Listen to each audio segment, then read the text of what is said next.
Mga ka-Indays, another day, another vlog tayo. So, nandito naman tayo sa train station kay matuta mga ka-Indays kay Tatay Digong. Bisita naman tayo sa ICC. Hindi natin alam kung sino yung bibisita sa kanya ngayon na anak niya. Dulo na po tayo ni Tatay aron, oh. Sure ka diya, Tay? Gawas diya, kinaami dala diri. Sana all na napod mi.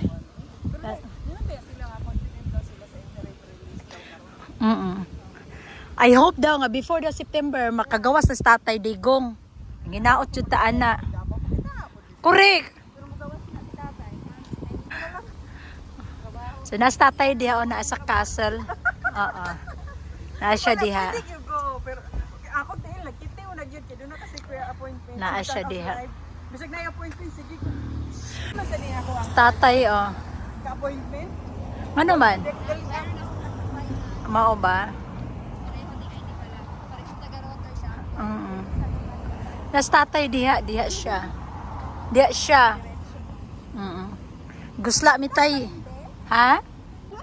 Nas Tatay Digong diha oh. Diha tigsulod sila iyang mga anak. Yan he. Kami pa manood Magdaga manulod pa mi ako pasudlon mi. Unsay gusto nimo diha tay? Sulod mi tay. Banan jud ka na mo diha ba? Diha si Tatay. Pag-request na yung kaon tay kaluoan yun ka tay. Dali na. Dali. Ayun. Sana bisita all. Sana all. Oo. Sikretong malupit. Nagkasig tawuron dang. Ano kasi pagkaon kay gakuan naman si Kuya oh. Birthday sabi niya. Aya? Ayun nag-birthday. Okay. Hello po Kuya. Diyan lang po kayo. Okay, go. Okay, go. Ano?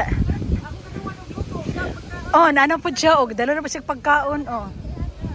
Oo. Ah.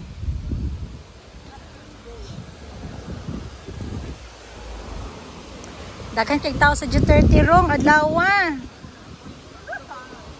Friday kasi dagang tao. Lagi no kay weekend. Correct. Correct. Dagang tao. Ay birthday ni ate. Ano sa birthday ta? Hello. Kumusta? Oh, birthday po na ako.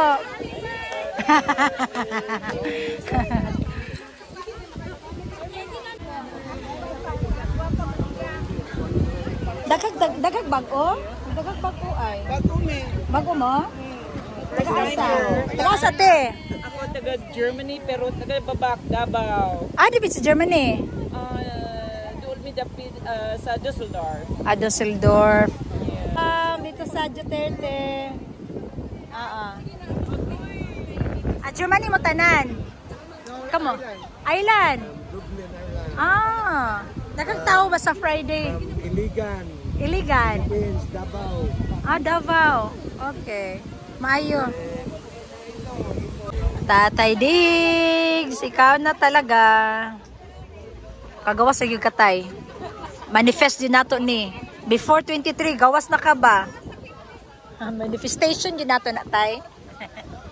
Nakagtao. Hello, te!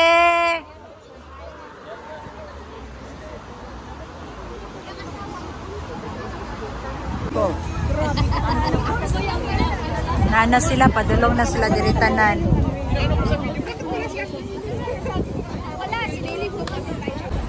So ready na kayo mga vlogger tanan, oh. Kadaghan na vlogger.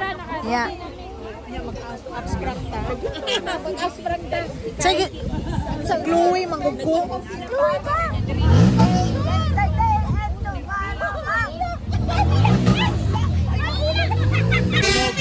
Ay, sunog. Regards ako sa pinsan ko na si Anton Mountain Movers. Si Roroy, Roro, mabuhay ka at gusto mo. Aray. Shout out na mo di tanan, shout out sa Live ba ka o ga video ka? video ra oy. Dili man ko YouTuber, di man ko kuan vlogger. Oh, nya ako lang giikuan yun. Tan-aw ra ko. Pagdating ni Basti. Tinon sa gyud ko na viral gyud ko te. Mo nagka-picture jud kan ako. Viral na siya. Na viral daw ko. Di kita ko sa mo punit-punit. Photogenic na gyud ko sa personal, wala ayo. Lain na ni ate ay. Kanapay kaon dagan no. Diri day kay di na tayo Masudla ko TV. Asa ba ka mo Dili biya ko.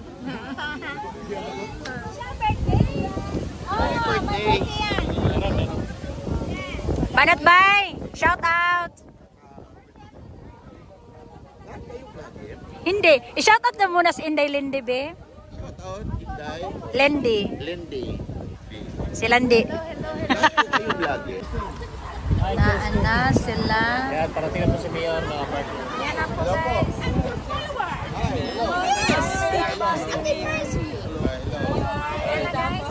Video kasi siya lang pala. Senior Baste.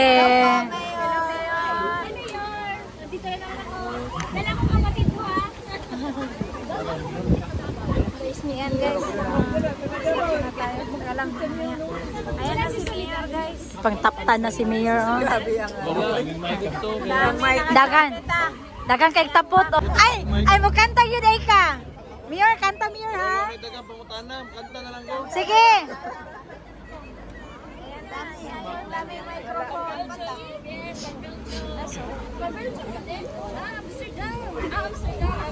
Ay dyan.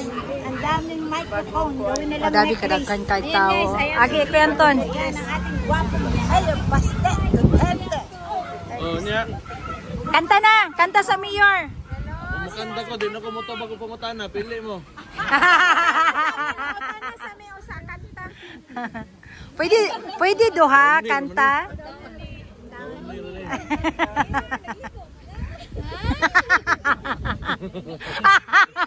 Nakagkatawa ni Mayor. Maligo diri sa tugnawa eh. Dili manggod. Ay, hater. Ang eater. Sige na pangutana mo kay mga matay tas katugnaw diri. Sige, Mayor. Sige, simulan natin ha. Okay lang. Magandang araw po, Mayor. Kumusta po ang pagbisita po ngayon kay PRD? Ganun pa rin. Masaya na malungkot. Kasi nakikita mo pero hindi mo makasama pa uwi. Correct. So, mixed emotions. Ganun, parang same as usual. Pero kung ano lang naman din talaga, iisipin natin kung paano sa kinuha at lahat, kung sinunod ba yung legal na proseso, yung pagkakalagay niya dyan sa ICC, pwede ka naman maging optimistic. Ang problema, ang tingin ko talaga nitong ICC sa political tool. It's not really an institution. Ewan ko lang ha. Ewan ko lang. Kasi in the first place, hindi talaga nila bubuksan yung mga pintuan nila dyan sa detention center nila if anomalous yung yung pagkakakuha ng tao at pagpasok dyan. May mga irregularities. So yeah, masaya na malungkot. Kumusta ang health ni Tatay Mayor? Ha? Kumusta po yung health ni PRD? Yung health niya, may mga 80-year-old kayo na mga nanay o tatay na lolo o lola, tapos ilagay nyo sa detention center na walang kasama. Ganon yung kalagayan niya ngayon. So you just imagine, you put the 80-year-old individual without anyone, without a clear reason, then that would be the state of that individual. So may ano talaga yan, it will affect you, imposible, kahit sino naman siguro, even kahit mga bata. Pag nilagay ka dyan tapos walang maayos na, well, yun, So kayo, may mga ano man kayo, mga magulang kayo na 80 years old, mga grandfather and grandmother. Kumusta po yung pagkain niya, Mayor? Nakakakain po siya ng Filipino food? O nagreklamo? Hindi ko alam talaga. Siyempre, sinasabi niya naman na kumakain siya, so... Pero, you can just, imagine, gamitin nyo lang imahinasyon nyo, then you would probably, somehow get an idea of how someone would feel na pinasok yung tao dyan. Na, hindi, walang ano eh. Kasi supposedly, it was supposed to dadaan siya ng local courts before, so walang sinunod na proper procedure eh. Sa palagay niyo po, Mayor, makaka-uwi pa ba si Tatay Digong sa ating sariling bansa? Kung objective yung ICC talaga, yung ano natin, argument on jurisdiction, what else? Yun, yung extraordinary rendition niya. Kung talagang objective yung ICC, sigurado yan, 100%. Kasi siya, in the first place, mali na yung pagkakakuha niya eh. So, kung objective. But like I said, may pakiramdam ako nga, kasi nga, why would they open their doors in the first place kung alam nila it's a high profile case and it was before the elections in the Philippines. Diba? Yun yung kailangan natin ma-realize. So, manghilak man mo. Nabasa about Tatay Digong. Mingaw naman Mingaw Jud. Pag-usapan ni Tatay na about politics itong dati. Meron naman, midterms, paulit-ulit lang. Tapos kung ano lang yung mga posibleng mga tatakbo sa 2028, sinasabi ko si Martin, interested. Na kasi may 0.7% siya, di ba? From 0.6, so nagka-interest na yung mabuya ka, pangigit ka. Ngayon, trending ngayon sa Manila yung mga anak ng mga contractor at ng congressman na nagiging maluho sa ano. Anong komento nyo dito? Ganito yan. Ngayon, lumalabas na. Kasi mas mulat na yung tao eh.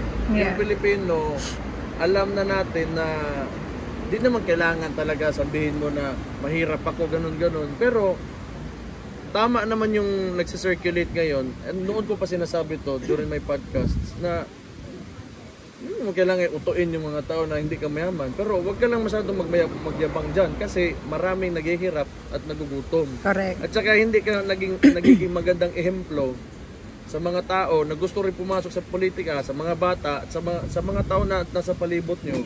Pag ganun yung pinapakita nyo, di ba? Everyone will become greedy. Yeah. So pag binawag, simple ka lang, kahit sige, mayaman tago mo lang kasi nandyan ka sa publiko. You have to be a good example to society. Yeah. So yun lang yung tingin ko dyan. Mabuti yan, nagtuturoan na sila ngayon. Kasi kadalasan mga congressman, mga oligarko din yan. So mga congressman, sa mga lugar nila, yan yung mga malalaking lupain, monopolize yung mga negosyo, mga mall, mga grocery. Sila may tagiaan at tanan. So, kaya nagtuturoan na yan ngayon mga yan. Lumalabas din ngayon madalas yung pangalan ni Zaldico. Lalo na, di ba siya yung sa appropriation report? Kasi ang Committee on Appropriations, siya yung nag-allocate or hindi naman siya, but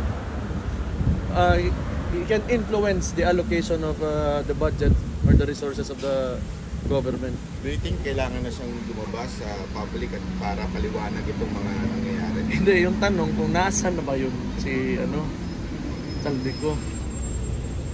Yun ang tanong, nasaan ba siya ngayon? Siguro, yan ang unang tatamaan. Kasi kung actually kailangan natin balikan ba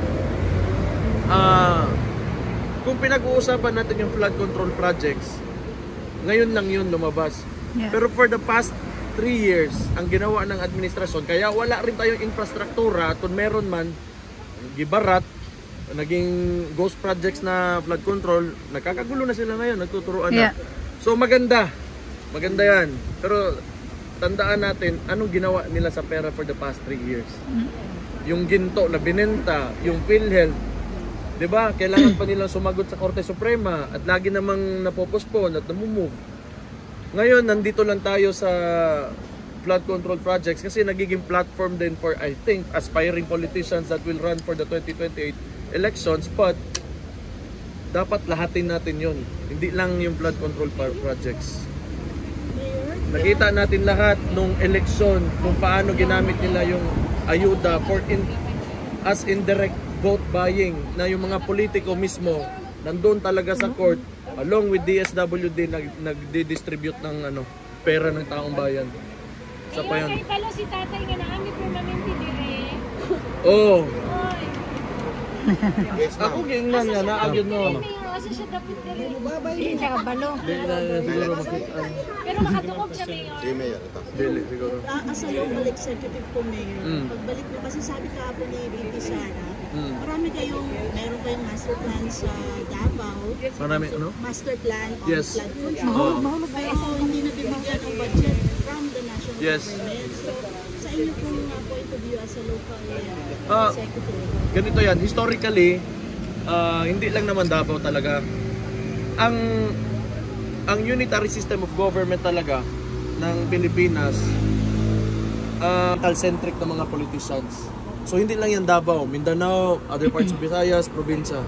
So ang gusto kasi ng mga oligarchs, they want to centralize everything, power and influence. Pati na rin yung kung where money is allocated around the country.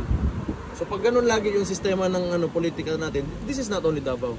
Meron yan master plan, we are working with JICA para sa pero pag masyadong centralized yung gobyerno mo, hindi talaga yan mapupunta doon sa mga probinsya. And kasi noon pa yan na sistema ng mga Espanyol. 'Di ba? Pagdating ng Espanyol, andun yung may prinsipalya, may mga gobernadorcillo, tapos i-assign nila.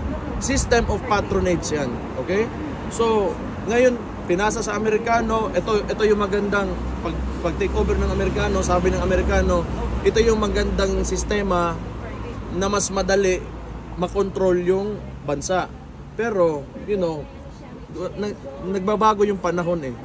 So nagbabago yung panahon, lumalaki yung population and the people become, more educated, nag-iiba talaga. So sentiments will arise. Ganun talaga yan. So before, kami sa Mindanao, tayo, hindi tayo masyadong sensitive towards budget allocation, but dumadami tayo, nagkakaanak tayo, maganda yung not really for Mindanao only but for the entire Philippines, maganda yung allocation ng resources ng Pilipinas, the taxpayers' money. So okay, babalikan ko just to close the question. Kung flood mitigation programs, meron kami niyan, DOTR. For the bus system, we know we can implement it, ready ang Davao City for anything when it comes to implementation. However, ang problema, the local budget will not be enough for these kinds of investments. Kailangan ang national talaga mag-invest ng ganun kalalaking proyekto. Last two question daw dahil makaulan. Mayor, mag-gathering na tayo. May special na Question. Ano na lang po, Mayor? tanong na. May tanong ba? May tanong pa siya. Saglit lang. Yeah.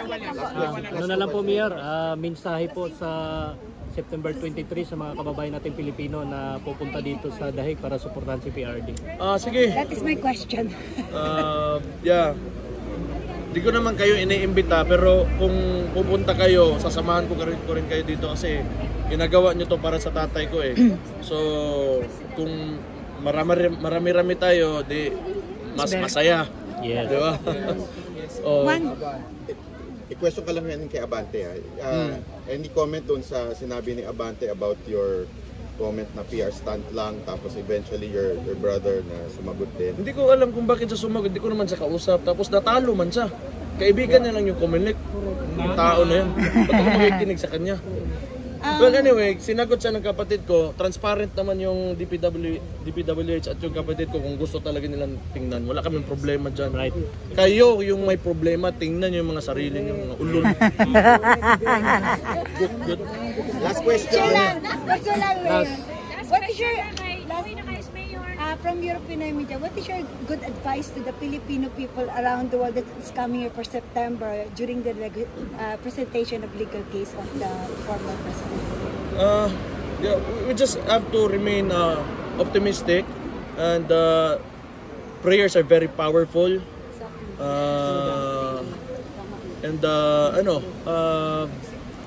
Just be here. The family and my father is very thankful for all that you've shown and all the efforts that you're doing to bring him home. Yeah. So, kaloys Ginoo. Basig makauli gid akong amakan. Yes, that is manifest. Ako ko na magstorya. Yeah, oy. Tungod ninyo sa inyo. Yes. Manifesting. Yes. special birthday. Nagluto dyan siya kay kabalo siya ng abot mo. Nag-share siya gamay ng blessing. Sige. Yeah. Mga una ta. Mga una ta. Class picture. Picture. Yes. Po dito.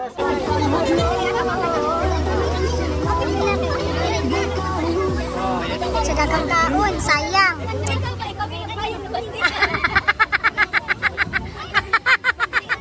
Ako na may kapayo na baste. Grabe na yung kayo. Super na yung kayo. Lumpia. Ayuha pa. Maglumpia sa amin. Maglumpia sa amin. Ayuha sa. Viral ang kuan. Viral ang lumpia. Guys, lumpia. Ako na may kapayo na baste. Gusto ko yung Apte tayo. Kay Ginoo ko, apte kayo tayo, te.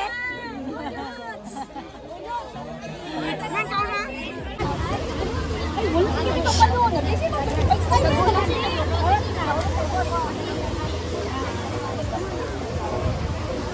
Mama, keep sa tay. Kinsa ba gusto sa keep sa tay?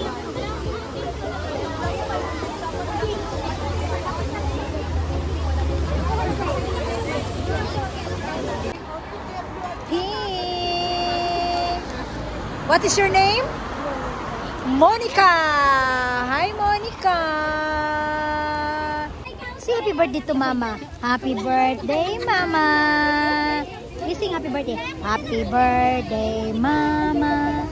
Happy birthday, Mama. Happy birthday, dear Mama. Happy birthday, Mama. Hip-hip-hip. Hooray! Hip-hip-hip.